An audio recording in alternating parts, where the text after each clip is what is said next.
Hi, Anatoly. Hello, Bob. Nice How to are be on your you? show. Yeah, very good. Thank Good you. to have you. Yep. Thanks for joining us. Let me introduce us. I'm Robert Wright, publisher of Non-Zero Newsletter on Substack. This is the Mhm. Non-Zero Podcast. You are Anatoly Karlin. And introducing you is actually slightly complicated, I think. I mean, you have a number of facets. It may not be immediately clear to everyone what the connection among all of them is, but we'll try to get to the bottom of that before this is over. For starters, you are Russian. Mhm. You published online a pretty well-known essay shortly before the invasion of Ukraine called Regathering of the Russian Lands, in which you predicted that Putin would, in fact, invade, not based on just recent troop movements and so on, but on things Putin had been saying, most notably in the previous summer in a long essay he wrote. Now, that was a work of analysis and prediction, not advocacy, that essay of yours, I mean. But I gathered you supported the invasion. Certainly, as the military campaign went on, I gathered you supported it online. At some point, you became kind of pessimistic as the early success that you and others had predicted on the battlefield didn't transpire.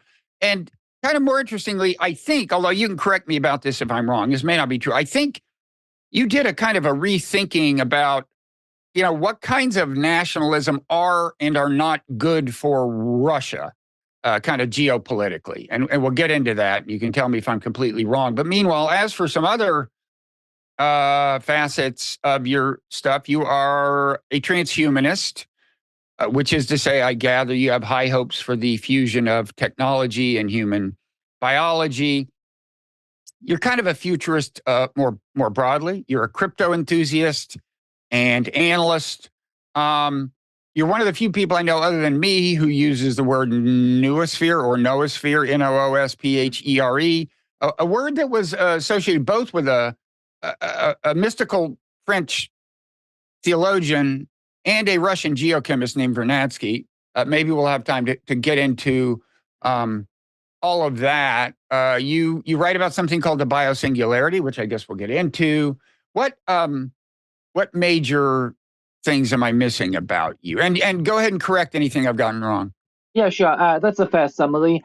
I would describe myself as a blogger.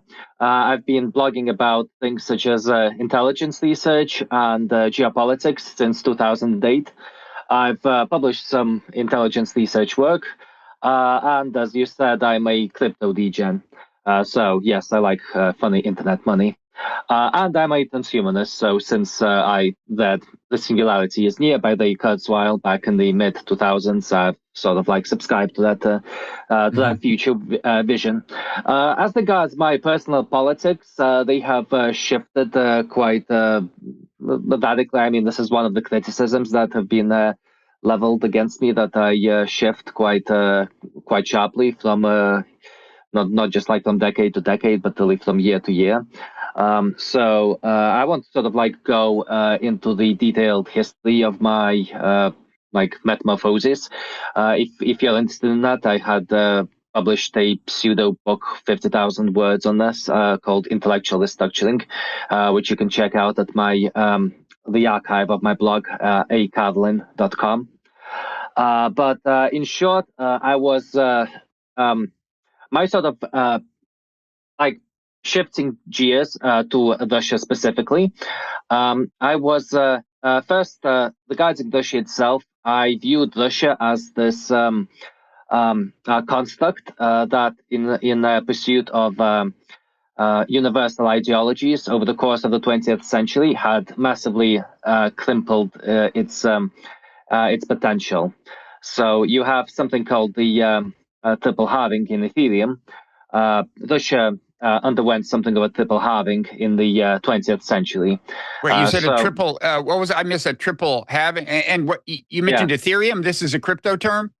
yeah. I mean, you can look it up, but I would argue It's a that something triple, similar. but what is the word? What is the word? It's a triple halving, halving like halving. Yeah, So yeah. you keep getting cut in half.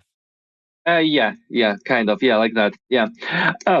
With Russia, it underwent a triple halving in the sense that it's but the demographic catastrophes from 1917 to 1947 reduced its potential population even within the borders of the current Russian Federation by half. So the revolution itself, the emigration, the civil war, the Stalinist famines, and of course World War II, and then another famine in 1947. There were processes of Russification that were going on in Belarus and Ukraine in the late Russian Empire that were substantively reversed under the Soviet Union. You can look at those developments up like Korenizatsiya, and basically that fostered the creation of an independent Belarusian and Ukrainian identity that eventually became quite hostile to the Russian identity. And fourthly, the legacy of central planning itself. Central planning is less effective than ordinary capitalism, and Russia ended up with a GDP per capita half or less of what it could have been. Aggregate GDP might have been just like 10% of what it could have been in an alternate 20th century in which things actually went normally, like not catastrophically, for the Russian people, the Russian Empire and the peoples within it. So a lot of this now I sort of like viewed this. Now, obviously, there were, as I cover in that article, there were sort of near-term, like geopolitical kind of plausible explanations for why Putin would want to resolve the Ukrainian issue sooner rather than later. But I think like at a sort of like a world historical scale, you could view the war as a kind of last attempt for Russia to reverse, or at least try to partially reverse those iterated catastrophes of the 20th century and emerge as a superpower, although obviously not quite nowhere near the scale of the US, which has 10 times its economy, or China, which has 10 times its population, but at least remains somewhat in the great power game as the 21st century wears on. So you're saying that his decision to invade was part of a kind of a last gasp effort to restore what could be restored of Russia's potential, in his view? I don't think that's necessarily Putin's view. It could be his view because he's sort of obsesses about history a lot. But that was kind of my interpretation of it in 2022. That was your hope about the outcome of the invasion? I mean, obviously, I was hoping that. I was not sort of expecting that the war would go on for more than 2 years. I was expecting a relatively rapid victory. I correctly predicted that it would happen, and I'm assuming that Putin would not have invaded if he was sort of like more minutely aware of the inadequacies of the Russian military. And furthermore, I would say that I get criticized a lot for making that prediction. So people think I'm an idiot for considering that. But if you look at the prediction markets, such as Metaculus, they were assigning 95% chances of Russia capturing Odessa and Kharkov up until late April, early May of 2022. And US intelligence, that meme about Kiev in 3 days, that was not just a meme. It was like the opinion of a part of US intelligence.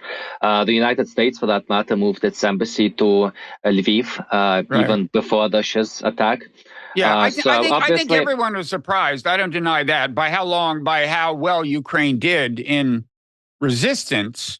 Can I ask you to explain what you see as a turn in Putin's thinking years before the invasion? So you quote in that essay of yours, Regathering the Russian Lands, you quote, I think from Putin's summer essay, him complaining about forced assimilation, the formation of an ethnically pure Ukrainian state aggressive towards Russia. He's talking about the government of Ukraine kind of degrading the status of the Russian language, discouraging its use, and so on. That's what he means by the creation of an ethnically pure Ukrainian state.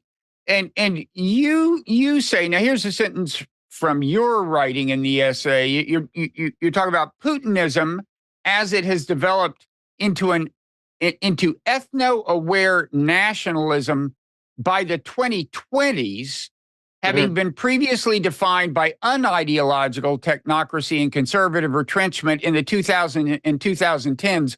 So you see a change in his thinking beginning, I think, maybe roughly around 2010 and continuing. Why do you think he changed? I think that there was a growing geopolitical confrontation between Russia and the West from the late 2000s at the latest, and Putin sort of embraced this vision of a conservative turn, as a person called Pietro, Western academic, put it, to differentiate Russia from the West. And that the sort of like the foremost aspect of that was the focus on frankly the homophobia, actually, which was not sort of substantial, large scale at the beginning, but it sort of grew over time and reached a sort of like a odious crescendo in the past couple of years. However, back then I thought it was sort of like positioning Russia as a besieged fortress and differentiating its brand from the West by the sort of like emphasis on the conservative culture war, but that was sort of more performative than something that was like really real. So Russia detained abortion rights and all of that. So homophobia. Yeah. So all the issues in America, but at the same time, just to make another important point, however, is that during the 2010s, people call it nationalism, but I do not agree with that. Putin's Russia was, in fact, rather actively, stridently anti-nationalist throughout the 2010s. So there was a thing called Article 282, which was a hate speech law under which basically Russian ethno-nationalists, a lot of them went to jail, essentially. You had... you basically had a taboo against talking about Ruskiye. So in the Russian language, you have a term called Ruskiye, which is the ethnic Russians, and you have Rossiyani, which are Russian citizens, which is more of a civic term. And basically, there was a kind of soft taboo actually against using the term Ruskiye in politics. As in, top politicians actively avoided using that term. Now, from around 2018, 2019, it seemed that there was some kind of change for this in this. So Putin, there were laws that began to be adopted, which were easing the repatriation of ethnic Russians, Russian speakers, but in practice that's more or less the same thing, to Russia. There was a repeal of the Article 282 laws. And in the constitutional reform of 2020, ethnic Russians were for the first time actually mentioned in the constitution. So I interpreted this as a sort of like a nationalist turn, as opposed to the on top of the conservative turn that had occurred 10 years later. And I'm not a conservative, so I didn't really care for all of that. But at the time, I was a nationalist. I thought I was under the impression that Russians had been dealt a bad hand during the 20th century, and that a Russia that was more consciously nationalist, at least in the sense that much of the rest of Eastern Europe and Israel, for that matter, would be a Russia that would be better at looking out for the interests of its citizens.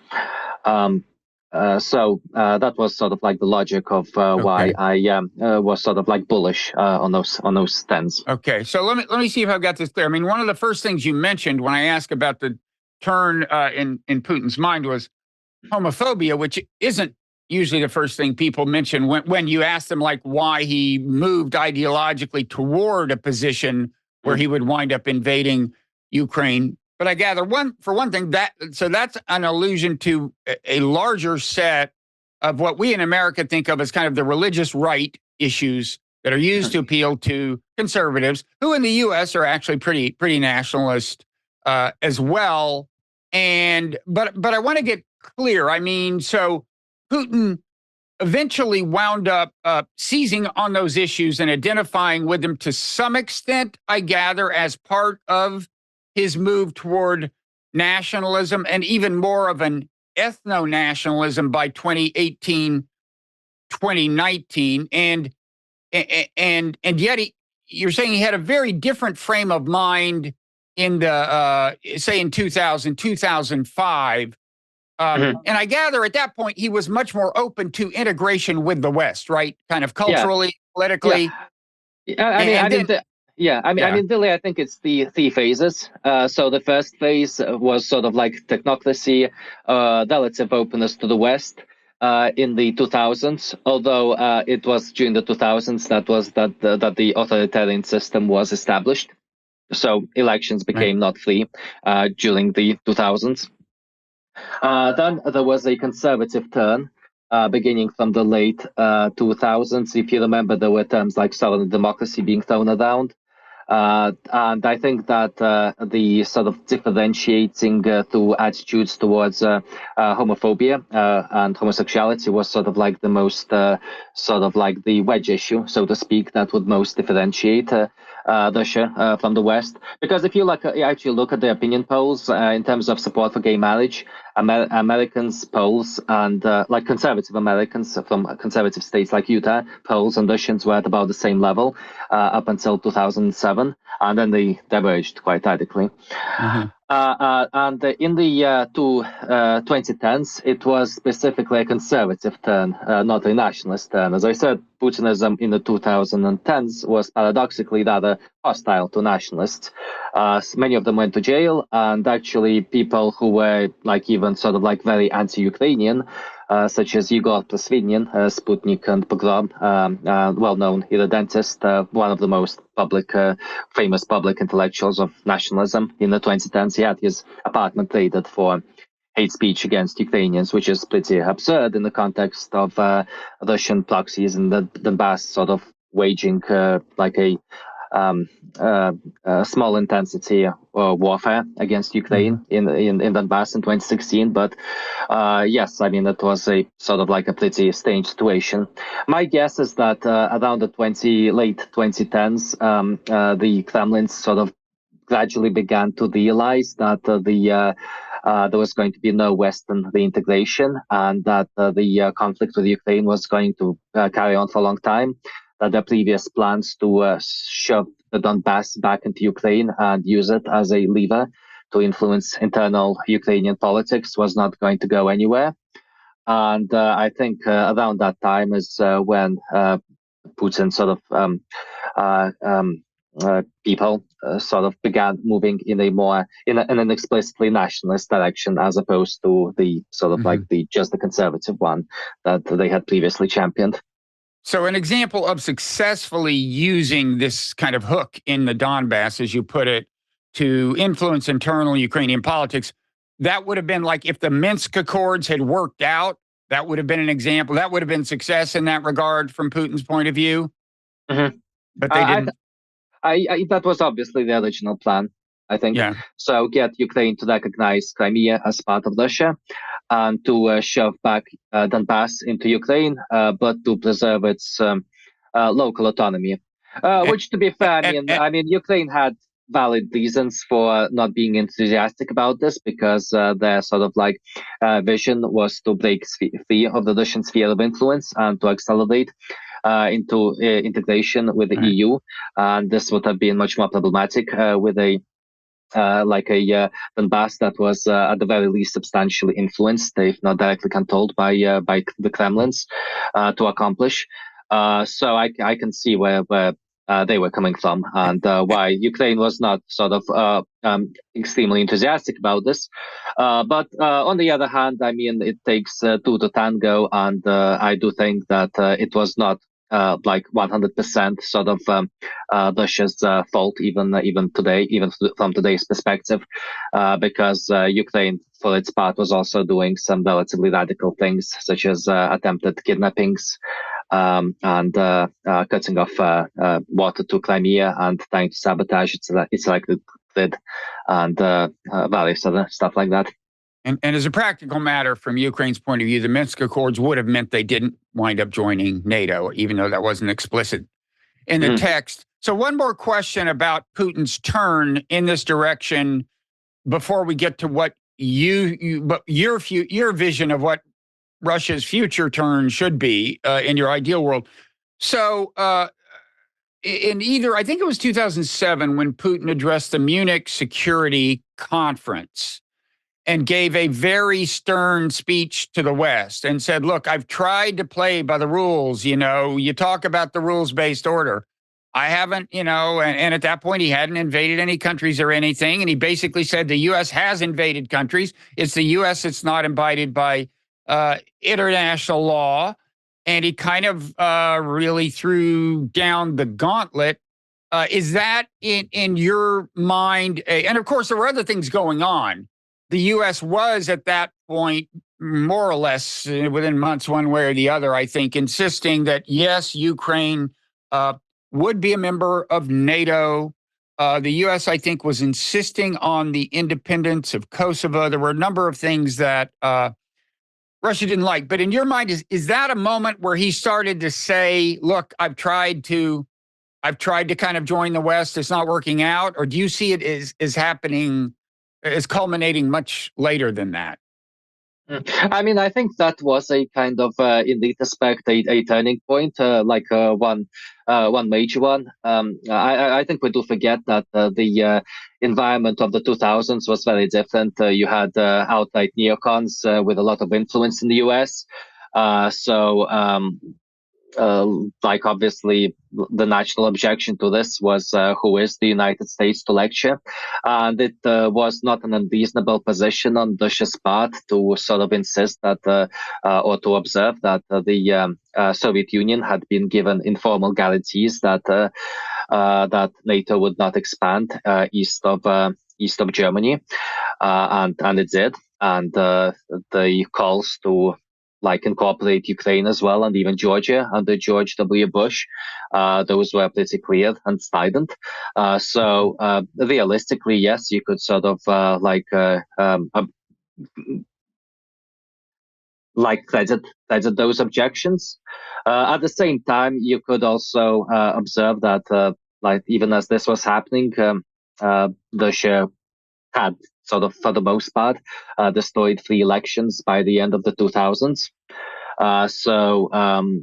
You could sort of have argued that it had become a less reliable sort of interlocutor. And that, but then again, the initial waves of NATO expansion had taken place when Russia was still democratic and in a very weak position to boot. I think it was a matter of kind of mistakes on both sides. Yeah, I mean, there's a lot of open questions as well. Would Russia sort of democratic retrenchment have occurred in the event that Putin couldn't sort of lean on the image of a hostile United States that had developed? Because you had in the 1990s, Russia was one of the most pro-American countries according to opinion polls. But after Serbia, after Iraq, and after Georgia, especially in 2008, those have views sort of reversed cardinally, and obviously today they're at rock bottom. Okay. So talk about your kind of change of view, which I gather it was to some extent, about what Russia's path forward should be now. Okay. What mistakes you think it's making or has recently made, and where you would like to see it head? Well, one thing I realized about Russia, during the way it hints at this earlier, as with the inept COVID response, but the war really sort of tore the blinkers open, is that it's a rather kleptocratic and extremely incompetent regime. And I think that one reason I didn't realize the full extent of that incompetence was that in reality, there's two elements to the Russian government. As I said, I wrote about this in my article, pseudo book, Intellectual Structuring, in particular the Z of history part of it. But just to briefly summarize, the Russian government, you could view it as being composed of two camps. The Siloviki, the security men around Putin, they're virtually all men, obviously. And the civility, the technocrats, the civilian like sector, which in the economics ministries and so on. Now, these civility, these include people like Sobyanin, Moscow's mayor, who gentrified Moscow, Nabulina, who's a central banker, and who more or less single-handedly prevented the collapse of the Russian economy in the past 2 years. Now, these are relatively competent people, not like too corrupt. And in daily life, you mostly see the results of their handiwork, because by definition, the security ministries like the army, the police, the various security forces, they are opaque by default. And I had not credited. Now, I assumed that the Siloviki were less competent than the technocrats, but I did not realize that the gap between them would simply be so vast. And it is indeed, in that aspect, difficult to credit how the Russian army, which was puffed up to be one of the premier military forces in the world, how exactly it failed to conquer Ukraine, especially in the context that more or less serious Western aid only began to trickle in to Ukraine by the end of summer 2022. Mm-hmm. And this was accompanied by rather remarkable mistakes. I think in 2022, the war on Russia's part was winnable. If there had been a truly massive cruise missile and airstrike campaign in the first few days and weeks. Like in the very first days, Russia even avoided hitting the barracks.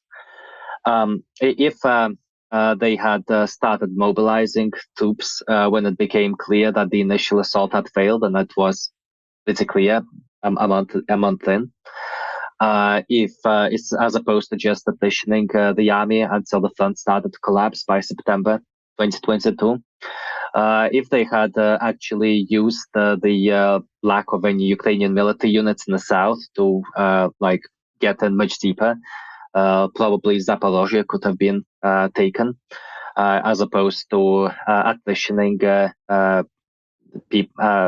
quality troops just grinding down Mariupol, which is what Russia wasted the summer of 22 doing. I think that the war could have easily been could have been realistically winnable, or at the very least, Ukraine could have been put in a much worse position now than it actually is. Well, although the conventional thinking is that it is now in a bad position, right? Of course, the question of whether arms will be forthcoming from the U.S. is still undecided, even as we're recording this. But not that I want to really dwell on the battlefield situation, but is it not your view that there's been a momentum shift in Russia's direction?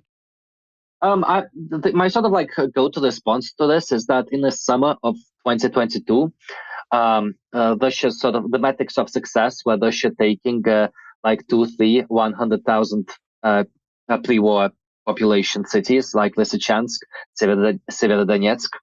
By 2023, Russia took one such city, Bakhmut, and now it's wasting tens of thousands of soldiers taking a suburb of Donetsk, Avdiivka. So there's been a relative decline in Russian offensive potential relative to Ukraine. The professional core of the army has long been attritioned. Now, Russia retains a material superiority over Ukraine. However, those Soviet hardware stocks, they are vast, but they are limited. And the stocks of T-72 and T-80 tanks, of BMPs, they are progressively going down. and they will probably sort of all go in another year or so. At the same time, as you correctly noted, the US is not forthcoming with aid right now, but shell production is scaling up. It's much more slowly, by the way, than I expected. So there's a lot of incompetent people on both sides of the new Iron Curtain, but they are going up, and there's thousands of Bradleys and Abrams tanks just sort of like idling in the deserts of the US. That's not to say that they will be necessarily be sent, but the US sort of does have that option. So Russia has ended up at the mercy of American politics, essentially. Biden is sort of like not doing that, but if Trump gets elected, and now the conventional wisdom is that Trump will seize all aid, but Trump is very mercurial. He was the first, unlike Obama, he actually was the first U.S. president to send lethal aid to Ukraine. So it's sort of like a 50-50. It could go either way. And there's sort of like Z cope that Trump will bail him out. I think it's pretty absurd. And last but not least, I think people underestimate drones. Now, I think that drones are a specific military asset because they directly load on the exponential progress in AI capacity. Now, once you have, now you already have like hundreds of thousands of drones activated on the battlefield, which is something I was sort of like calling like more than a year ago. And once they become coupled with AI, this war will become a drone war. Like the drones are already sort of responsible for a plurality of Russia's armored losses, not shells, not mines. And would you think that would favor Ukraine, given the asymmetry and the kind of depth and extent of AI research on the two sides? Yeah, that Ukraine would benefit from the America in particular, the American emphasis on AI research.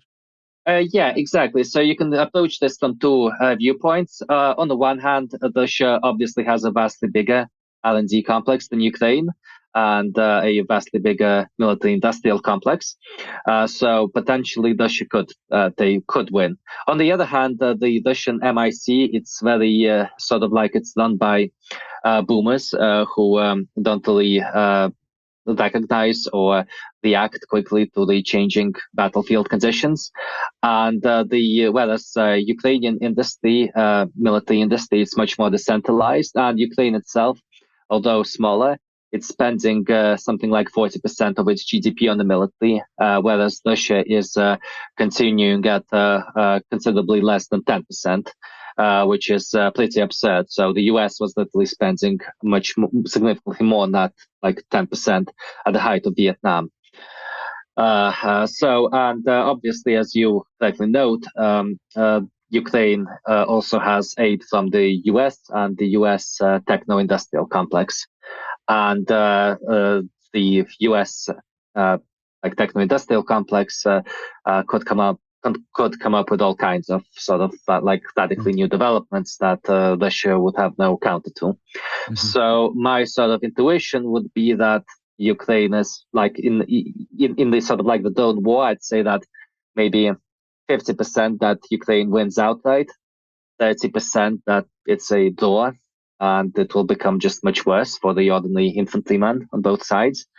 And 20% that Russia wins the drone war. And Ukraine winning outright means rolling the troops all the way back to the 2014 borders in the Donbass in southern Ukraine. I mean, not retaking Crimea, presumably, but yeah. I mean, drones do seem to load very much on the defense, so they favor the defense a lot more. I don't know if Ukraine can generate the offensive potential to actually sort of start reversing it. That would require first a increase in direct US aid, which is questionable whether that will happen, and it will also depend on a successful new wave of mobilization. Now, there's already very big fissures in Ukrainian society over sort of like the press ganging that's occurring, to say nothing of what the political impacts of what a new mobilization would do. So both in Russia and in Ukraine, the like ideological types, they joined the army at the beginning. And now most of them are already in the army or dead or crippled. So over time, what you have is that like both sides have to start like either increasing bribes to like effectively bribes like salaries for joining the army, or becoming increasingly more coercive at like getting in more manpower. And whether Ukraine can do that, I mean, that's another open question, which I don't really have a clear answer to. Okay. So I gather that your view of where you would like to see Russia head and your concern about the position it's kind of put itself in ideologically and with respect to the rest of the world has to do with your emphasis on what you call elite human capital, which is partly just the idea that having a lot of smart people who are, kind of, I guess, uh, cosmopolitan, even at least, comfortable in Yes. interaction with the wider world, is a big economic asset. And Russia has, first of all, more than once experienced a brain drain. Most recently, I guess, to some extent after the invasion, when a number of young men left, presumably many of them well educated. Um, so you've got, I assume, in your terms, that would be a loss of elite human capital. But you also worry that just where Russia has situated itself geopolitically, ideologically, kind of makes it hard to recover from that. Do I have that right? Approximately, yes. I mean, my views can basically be boiled down to three main points. First, I basically view the regime as vastly more incompetent. I mean, I didn't think that they were saints necessarily, like before the war, obviously. But basically, there's just a lot of scumbags there, and just really dumb, incompetent people. And I just don't see how Russia can win this sort of like in principle. Even if Russia somehow does magically like break the Ukrainian lines and conquer everything east of the Dnieper or whatever, like even if that happens now and Russia achieves that, even though it's very unlikely, I mean, I don't actually see what Russia gains from it at this point, simply because the war has revealed that the regime is like even if it happens, it will just screw up in some other way.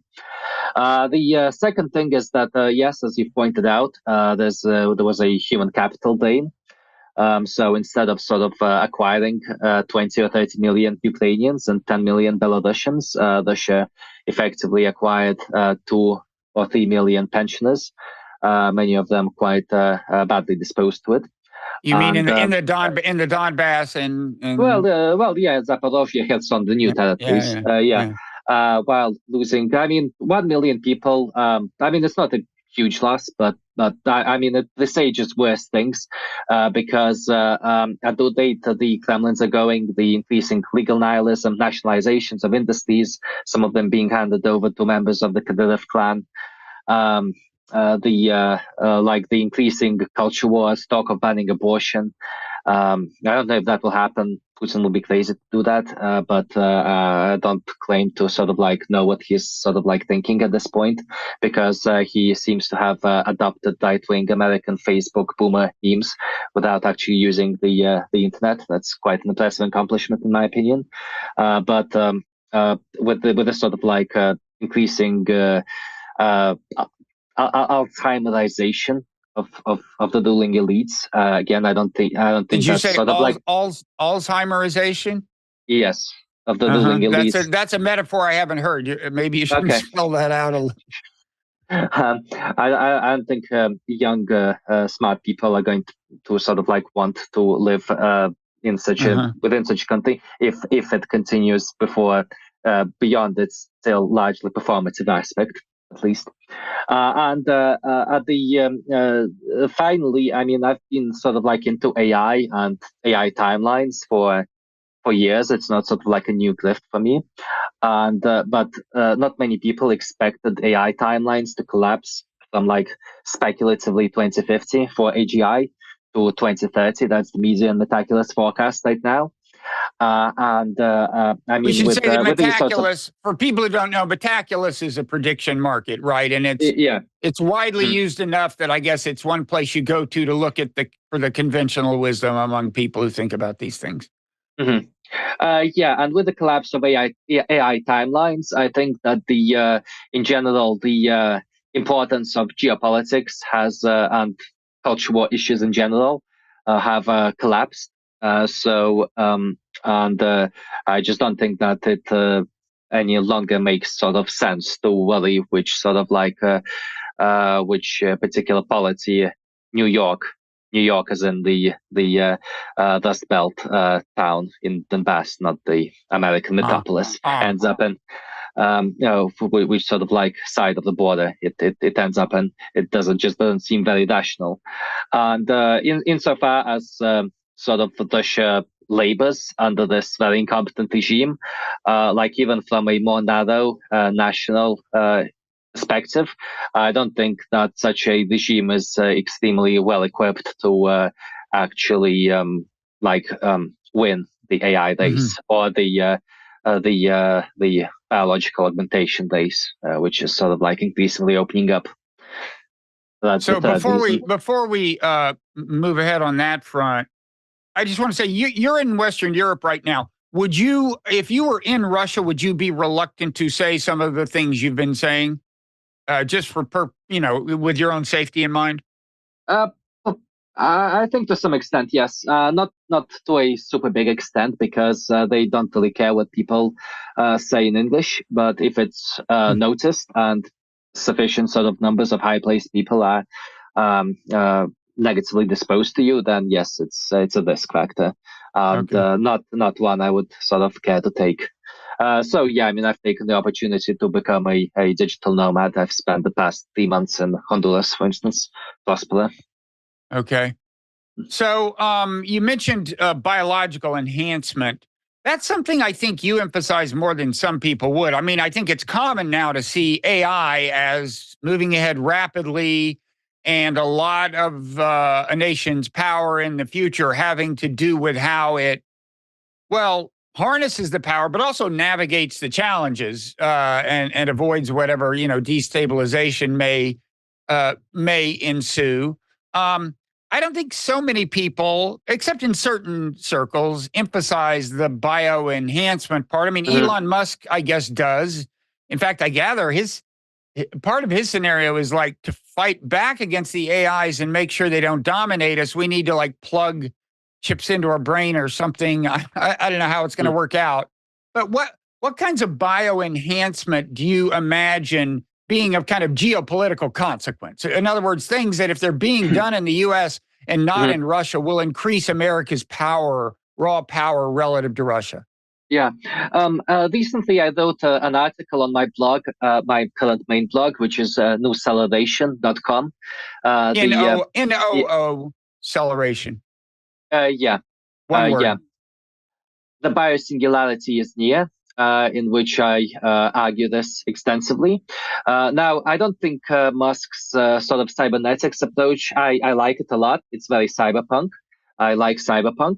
I like Deus Ex, but I don't think it's going to be super important because, well, I mean, first coupling the biology with digital computonics is very hard to do properly in a way that actually enhances intelligence.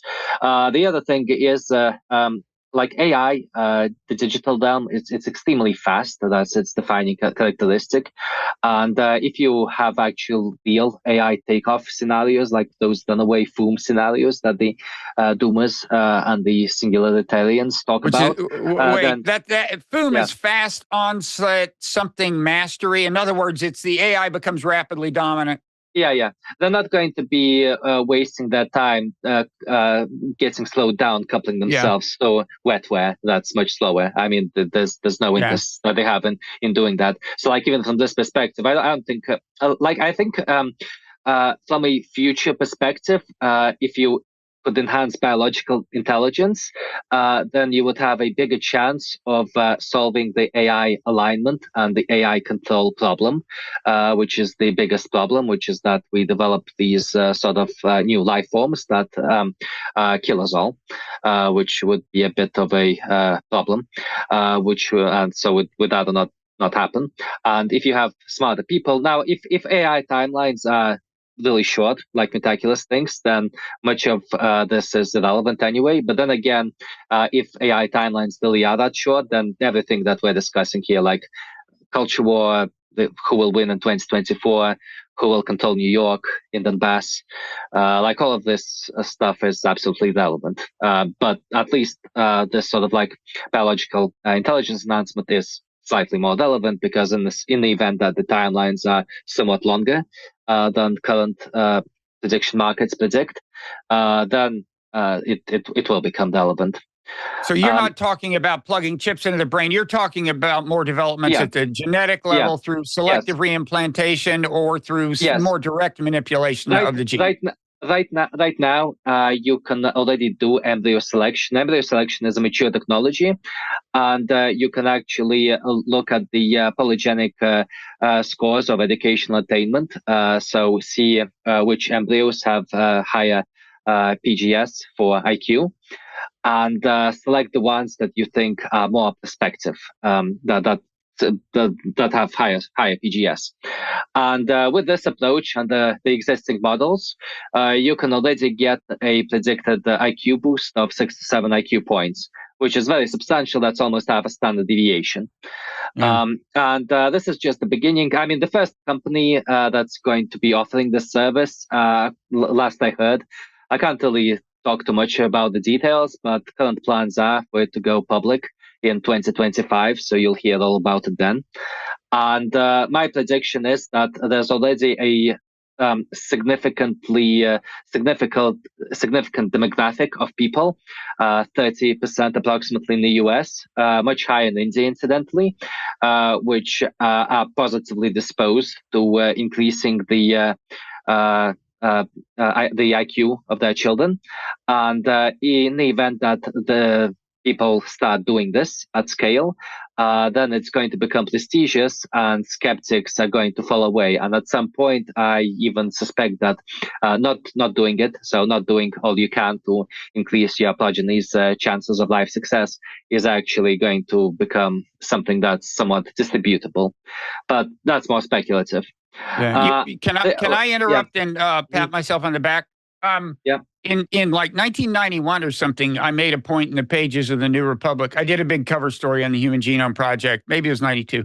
But the point was that historically, eugenics was something that could only happen if it was centrally compelled, like by a government or something. And we were moving into an era where eugenics would happen unless it was centrally prohibited, unless the government stepped in and prevented it. And you're saying that we are now about to move into that world in a big way, where unless the government prohibits it and enforces the prohibition, people are going to take it on themselves to have smarter babies, change the germline. Absolutely, and congratulations for being early to it. Yeah, 1991. That's impressive futurology. Yeah, it could have been 92 or 93. It was a piece about James Watson when he was head of the Human Genome Project. So, but I just want to sort of like add one quick thing, is that this is just embryo selection. We're not talking about things like iterated embryo selection, where you have multiple generations worth of selection for traits you want, such as intelligence. We're not talking about direct gene editing, which is also more farther out, because it's not very reliable right now. But once there's people doing embryo selection for intelligence, I expect a lot more funding will pour into those alternate, much more sci-fi-ish approaches. Much like the explosion in LLM capacities has provoked a flow of techno capital into the AI sector as a whole. So I expect this entire sector to start ballooning from the mid to late 2020s. And that's sort of like to touch upon another one of the main projects that I'm working on right now is to create a DAO, decentralized autonomous organization, to fund research and public goods in the sector, which is called Sophia DAO. Okay. SOPHIA and then DOW or TAO? DAW. Yes. That's. Mhm. Okay. Okay. So, kind of a technical question that I've wondered. When they on Metaculus, when they bet on when AGI will happen, how do they operationalize the concept of AGI? I have not heard a single clear definition of AGI that you could. I mean, I know people utter words when you ask them what they mean by it, but it's not clear how you would determine using those words when AGI has actually been reached. So how are they going to decide who owes who what money in 2030? I don't remember what the precise meticulous definition is, but the sort of like the general operating concept that I work under when I hear and talk about AGI would be something like a machine intelligence that can operate at the 90th or 95th percentile of human capacity within any arbitrary cognitive domain. Okay, so pattern recognition, verbal ability, logical reasoning, strategizing, which they still have a lot of problems with. But across the board. So you'd have to agree on what tests are the standard measurements of those things, and then you'd be in business. What's your P doom, as they say? I mean, are you? It sounds like you're not much of a doomer, but you're not totally blithe about. What's your take? I think you are, because I sort of before our interview I read one of your articles about it, and you seem pretty concerned with it. Not so much the Yudkowsky scenario, although I don't totally rule that out, but more the near-term instability on various fronts. I mean, I don't think it's such a big deal. I mean, I think that in the short term, there'll be problem with bots and I mean, like scammers, much smarter scammers. But I think that will be downed by the vastly greater productivity increases that they will enable. So I expect that in the event that there is doom, that the last few years before doom are going to be extremely pleasant and materially abundant ones. Which is kind of bad, actually, because it would blindside us to the risks ahead. But my sort of like operating sort of like assumption with AI is that first we have to identify which scenario is likely. First, are we having a unipolar like singleton in the futurist terminology? So we should say singleton. We should explain that. That's a term that Bostrom came up with to refer to some kind of centralized government or control, whether AIs control it or people control it, but it's a planetary level control. Yeah, will it be like a single AI that kind of like fooms ahead and like attains global dominance and then sort of does whatever it is that a god will do, like kill everything or ascend everything, or just do totally random things like doing a My Little Pony simulation out of the entire world, or some other arbitrary and bizarre thing that we can't even imagine? Or is that going to be a massively multipolar world in which there's trillions, quadrillions of extremely capable AGIs and then ASIs that are going to be sort of like running? Now, I think that a unipolar AI, I don't really have any predictions because I have no idea what the god will do. As the god's a multipolar AI scenario, I think that the default outcome from that is doom, actually, because the biosphere is much more expensive to run than it is to run another ASI. And in the event that they have ASI stands for S is superintelligence. Yes, superintelligence. Yes. So if you have superintelligences, they have approximately zero costs of reproduction, and they can reproduce near instantaneously. That's the nature of sort of like the digital down. Now, if you extrapolate that, what you will have is that you will very quickly descend to a level of Malthusianism amongst the AIs. And at that point, the only way to expand further would be to build like solar panels and more chips. And if the default scenario seems to be to cover the entire world in solar panels and chips. So are you taking it for granted that the AI winds up in charge in one sense or another? And the question is whether it is a single AI running the world or a bunch of AIs fighting each other for dominance? Exactly, yes. In the latter scenario, I don't think humans have a future, because if you have Malthusianism, then some AIs might be positively disposed to the biosphere and to humans in particular, and they might want to subsidize them. However, to the extent that subsidizing the biosphere would be a luxury good, they would be outcompeted by those ASIs without such altruistic motivations. Because subsidizing the biosphere is going to be extremely expensive, since the biosphere kind of covers most of the planetary service. So you think our best hope for our species is continued flourishing and welfare is to have a single AI that is benign, that's favorably disposed toward us running the world. That's our highest hope.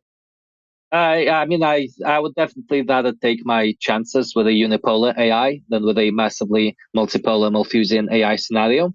However, I think that the unipolar AI scenario is also rather risky for obvious reasons, because it could be a god, it could be like a demiurge.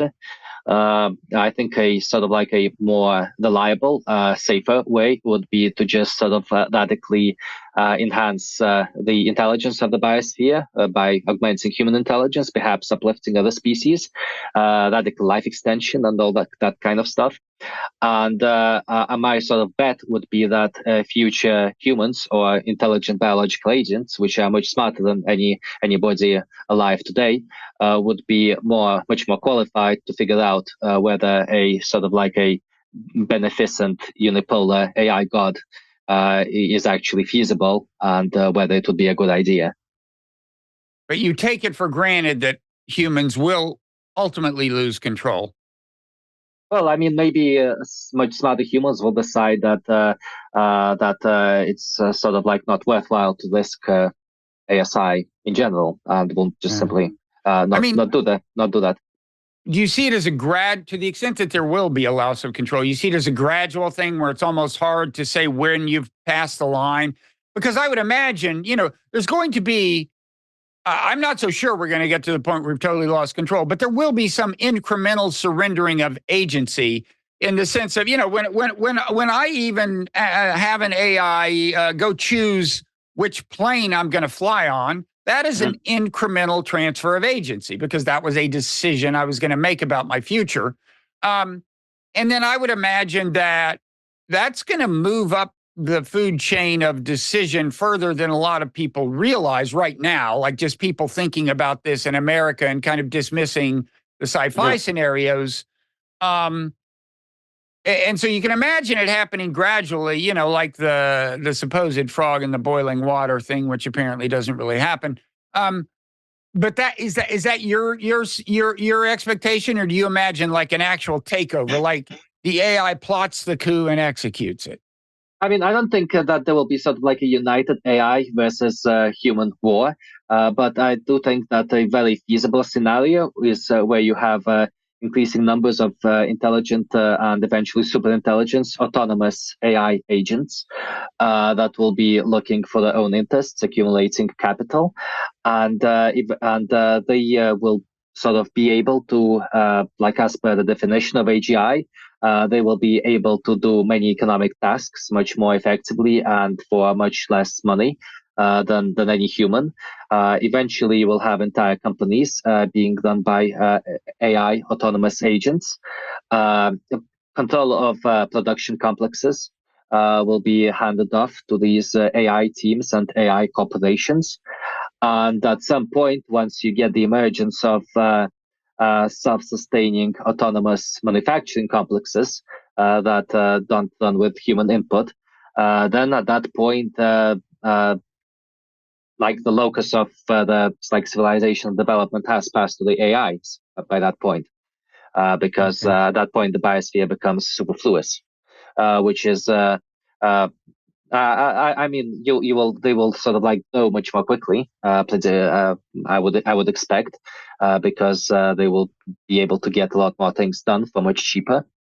Now, where that process ends is sort of like speculative. But as I said, if the model on which it's being done is going to be one of multipolar Malthusian AI, then it seems that the default mode is for most of the planet to become overcovered with like solar panels. Okay. So we've been talking for a while, and as you know, what we normally do here is we talk for quite a while, in a public context, and then at some point we move into overtime, which is available only to paid subscribers of the Non-Zero newsletter, which I encourage everyone to become. And if you do that, then you can go to a post on Non-Zero Substack that'll have the rest of this conversation, but also it's a place where you can set up your podcast feed so that you'll have access to all of the overtimes. But before we move into overtime, well, first I want to say something that I'm going to have you react to in overtime, just to get people on the edge of their seats. But before that, I want to give you a chance to say anything you want to say, including promote anything you want to promote, and steer people to wherever you want to steer them. Okay, yeah, sure. Nice chatting you. Thanks for having me on. If you're interested in following my work, then subscribe newssaladation.com. Hope presumably there'll be a link to it. NOOCELE, etc. Right? News. Yes. Or CC. Anyway, it's like new and acceleration, but one word. Okay. And my Twitter handle is Powerful Takes. Right. So feel free to follow me. And if you're interested in human intelligence enhancement and how we can go about accelerating it so that we can increase individual welfare, reduce poverty gaps in the world at large, and hopefully create a better future that doesn't involve us getting killed by AIs, then feel free to also check out Sophia now, which is my project to sort of interlink crypto and human intelligence enhancement. Oh, we haven't gotten to crypto. We'll talk about crypto in overtime too. Powerful Takes is a good Twitter handle. Is that meant? Sometimes it's hard for me to tell when you're kidding. Is that meant like a little ironically? Yeah, I think so. Yeah, I mean. Okay, I'm going to ask you later about something else. Many of my takes have been described as powerful, so I mean, I do think I kind of live up to it. But okay, so one thing I'm going to have you react to in overtime is like, my view is that keeping AI from destabilizing the world, and by that I mean largely an AI arms race among nations, among companies, among bad actors, an AI arms race moving so fast and violently as to destabilizing the world. I think that threat is serious enough that there's going to have to be some degree of international coordination and cooperation. And in that sense, that's our best hope of getting to a singleton that we have some influence over. If we let the arms race run out of control, I think that increases the chances of various kinds of bad futures. So I want to. So we're going to go to overtime now. I'm glad to see you nodding. See, you don't think I'm crazy, but we'll let you elaborate in overtime. Thanks to everybody who's followed us this far, and certainly thanks to people who are going to follow us the rest of the way.